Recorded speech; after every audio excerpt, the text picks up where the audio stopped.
saluda su amiga y servidora Araceli de Álvarez, dándole una bienvenida muy especial a este espacio devocional Vida en Él, confiando de que el Señor siga hablando a su corazón día con día. Vamos a estar meditando en esta hora en una preciosísima carta, que es la primera carta del apóstol Pedro, en el capítulo 2, versículos del 13 al 25. Esta carta se le ha denominado carta de esperanza, y es tan bello verdaderamente darnos cuenta de las transformaciones poderosas que hace el Señor de un Pedro mochaorejas, ¿verdad? Un Pedro temperamental, un Pedro agresivo y muy emocional. Ahora vemos la escritura inspirada por el Señor en un corazón que Dios ha vuelto tierno, que Dios ha vuelto confiado, que Dios ha vuelto dependiente. ¿Quiere de eso? Hay para usted. Vamos a la escritura y volvemos. Primera de Pedro 2, 13 al 25. Por causa del Señor, someteos a toda institución humana, ya sea al rey como a superior, ya a los gobernadores, como por él enviados para castigo de los malhechores y alabanza de los que hacen bien. Esta es la voluntad de Dios, que haciendo bien hagáis callar la ignorancia de los hombres insensatos. Actuad como personas libres, pero no como los que tienen la libertad como pretexto para hacer lo malo, sino como siervos de Dios. Honrad a todos, amad a los hermanos, temed a Dios, honrad al Rey. Criados, estad sujetos con todo respeto a vuestros amos, no solamente a los buenos y afables, sino también a los difíciles de soportar, porque esto merece aprobación. Si alguno a causa de la conciencia delante de Dios sufre molestias padeciendo injustamente, pues ¿qué gloria es si pecando sois abofeteados y lo soportáis? Mas si haciendo lo bueno sufrís y lo soportáis, esto ciertamente es aprobado delante de Dios. Pues para esto fuisteis llamados, porque también Cristo padeció por nosotros, dejándonos ejemplo para que sigáis sus pisadas, el cual no hizo pecado, ni se halló engaño en su boca, quien cuando le maldecían no respondía con maldición, cuando padecía no amenazaba, sino encomendaba la causa al que juzga justamente, quien llevó él mismo nuestros pecados en su cuerpo sobre el madero, para que nosotros, estando muertos a los pecados, vivamos a la justicia, y por cuya herida fuisteis sanados. Porque vosotros erais como ovejas descarriadas, pero ahora habéis vuelto al pastor y obispo de vuestras almas. ¿Qué le parece? Qué hermoso, ¿verdad? Aquí lo que está diciéndonos el Señor es que todo esto que vamos a estar meditando en este breve momento es para aprender obediencia como Jesús, porque empieza diciendo, por causa del Señor, porque es por Él, para Él y en Él. Todo lo que vamos aprendiendo se trata de Dios, no de ti, no de mí. Nosotros no somos el foco de atención, nosotros no somos la estrella de la obra, no somos tampoco los que deben de tener una actitud que atraiga hacia sí mismos, sino hacia Jesús, como siervos, como hijos. Por causa del Señor, someterse a toda institución humana.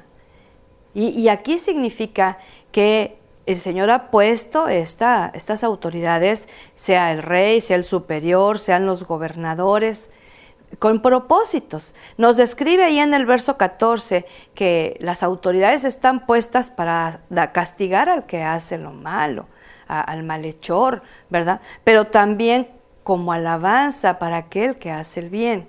Y tenemos que someternos a nuestras autoridades, aunque muchas veces no nos gustan nuestras autoridades.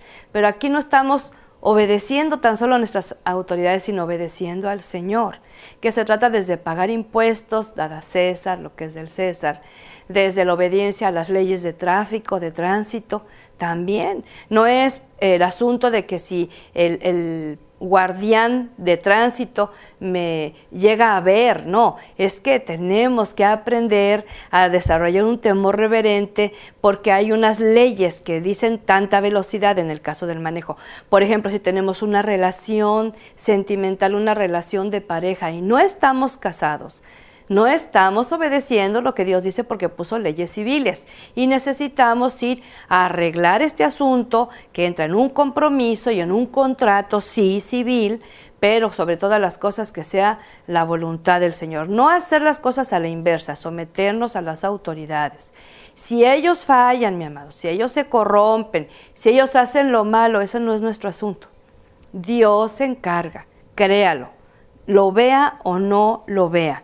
Aquí la recomendación del apóstol Pedro a la iglesia dispersa era precisamente: por causa del Señor, sométanse las autoridades. Hace poquito vi en mi Face un sobrino que puso: ¿y qué? ¿Voy a alabar a Dios porque subió la gasolina?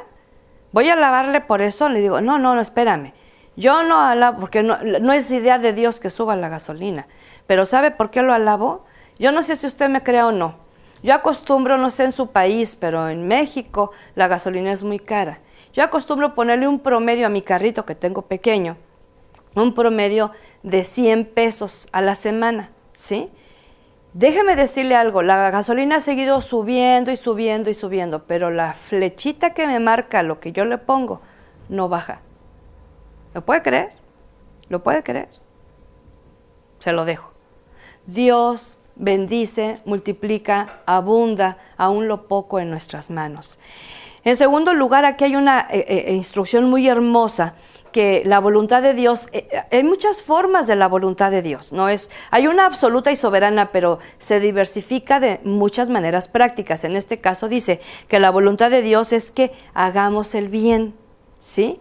Otra escritura dice que la voluntad de Dios es que seamos agradecidos. Hay muchas formas, pero en este caso es que hagamos el bien para callar la ignorancia de los insensatos. ¿De qué sirve que andemos proclamando que somos cristianos si no tenemos unas actitudes de bondad, de benignidad, de misericordia, de bienestar para otros, verdad? Y después dice, libres, dice el apóstol, libres, pero no como pretexto, como el libertinaje. Tenemos que valorar mucho, mira, si tú vives en un país como yo en el mío, que hay una libertad muy especial, ¿sí? No tenemos que aprovecharla. Es como cuando el padre le compra un carro al hijo y le da la libertad de usar ese carro, pero no para que lo choque, no para que suba gente malandra, no para que se emborrache y atropelle a otros, no para que suba a la novia y tenga relaciones sexuales con ella. O sea, no, mi amado. Esta libertad que le da un padre al hijo de un carro, en el caso de esto, es para que se transporte, para que llegue más pronto, para que llegue cómodo, para que llegue rápido, no sé, pero no para hacerlo malo. Eso es un ejemplo, pero hay otros muchos más. Y luego pone 3 virtudes, yo diría: honrar, amar y temer. ¿Sí? Y dice que tenemos que honrar a las autoridades, tenemos que amar a nuestro prójimo y tenemos que temer a Dios. Y esto solamente se logra en una creciente comunión con el Señor, porque lo vamos conociendo a través de su palabra y de su espíritu. Dice el verso 17 que tenemos que honrar. Por favor, le pido algo. Ahora, en estos tiempos electorales, en muchos lugares, hemos usado las redes sociales para burlarnos de los gobernantes. Y yo no le puedo negar que de momento me llega alguna notificación y me río, pero yo no la publico, yo no la transmito y a lo mejor borro eso. ¿Por qué? Porque a mí Dios me dice que debo de honrarlos. Y honra significa respeto, mi amor. Porque el respeto, ¿por qué? Pues porque están en autoridad, porque es el presidente. ¿Sí? Que se porta mal, que no hace lo correcto. A mí Dios no me mandó a juzgar sus acciones, me mandó a honrar su envergadura. ¿Sí nos queda claro, mi amor? Estas cartas son súper prácticas para nuestra vida diaria. En lugar de estar criticando y haciendo burla, más bien nos haría orar por estos gobernantes. Créame que Dios está interesado en hacer algo en ellos. Yo no sé si ellos quieran oír a Dios, pero Dios está interesado en hacer algo. Y después le dice un poquito más adelante, la sujeción debe de ser con respeto. Y no solo está hablando aquí en el verso 18 acerca de los amos, ¿verdad? De los amos y de los criados. Ahora se traduce entre jefes y empleados. Y dice que debemos de sujetarnos con respeto y no solamente a los buenos y a los malos. Ahora, qué difícil es estar sujeto a un jefe malvado. Ahora, mire, Mientras en su trabajo el jefe se concrete a darles órdenes referente a su trabajo de una manera honesta, que no afecte su integridad, su honestidad, usted cumpla. Ahora, cuando le pide que haga algo que está completamente en contra de los mandatos del Señor, entonces ahí usted puede dialogar, puede objetar y puede decir. A menos que diga, vea y mata a fulano, pues claro que no lo va a hacer.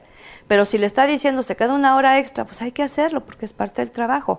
Y aquí dice que tenemos que someternos a los jefes, en este caso, y no solamente a los buenos.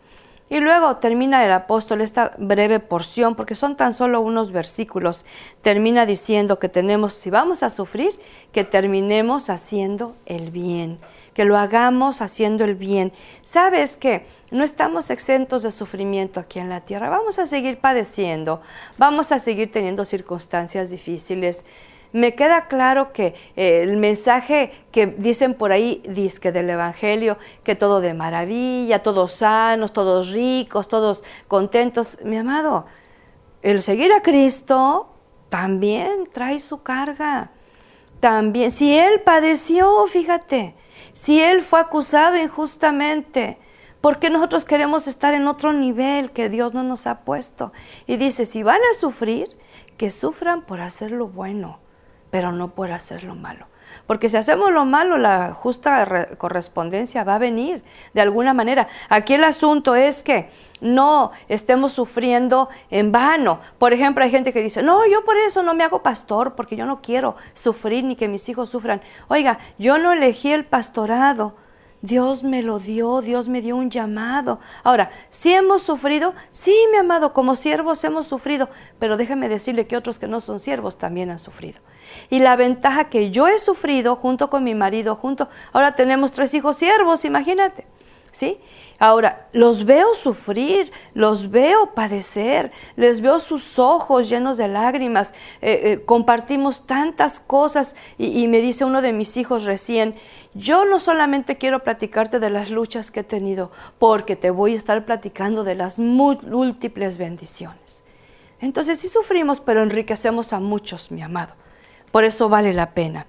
Y luego dice que sigamos a Cristo y su ejemplo, sigamos sus pisadas, mi amado. Y luego nos pone una máxima, que yo digo que esta es así como la obra maestra de este pasaje, ¿verdad? Dice que Jesús no hizo nunca pecado, mi amado. Nunca pecó nada, ni en la mente, ni en la actitud. Jamás, jamás. Fue perfecto. Por eso era el Cordero puro y santo para pagar el precio por nuestro pecado. Y dice que no se halló nunca engaño en su boca. Pregunto, ¿podemos decir tú y yo lo mismo de nosotros? Y luego dice al final, y en el madero, Él pagó el precio, por su herida somos sanados. Y concluyo con lo inicial, obedientes como Jesús. Esa es la idea de la vida cristiana, parecernos a Él día con día. Oramos. Señor, gracias por mostrarnos un ejemplo poderoso, como es la vida de tu Hijo Jesús. Pero un ejemplo que podemos imitar porque Jesús está en nuestro corazón.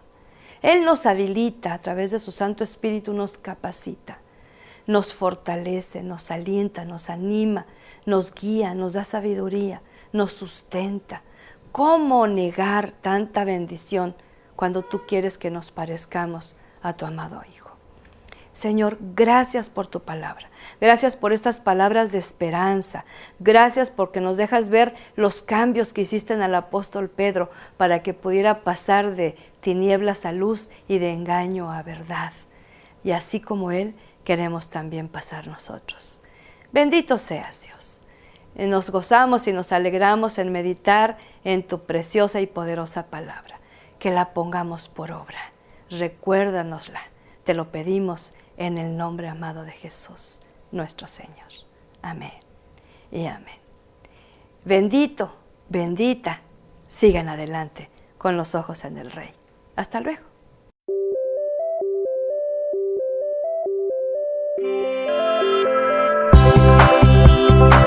Para obtener este libro devocional, contáctenos a los teléfonos 656-611-3620 o en los Estados Unidos al 915-208-2420 o al correo electrónico editorialvidaenel@gmail.com.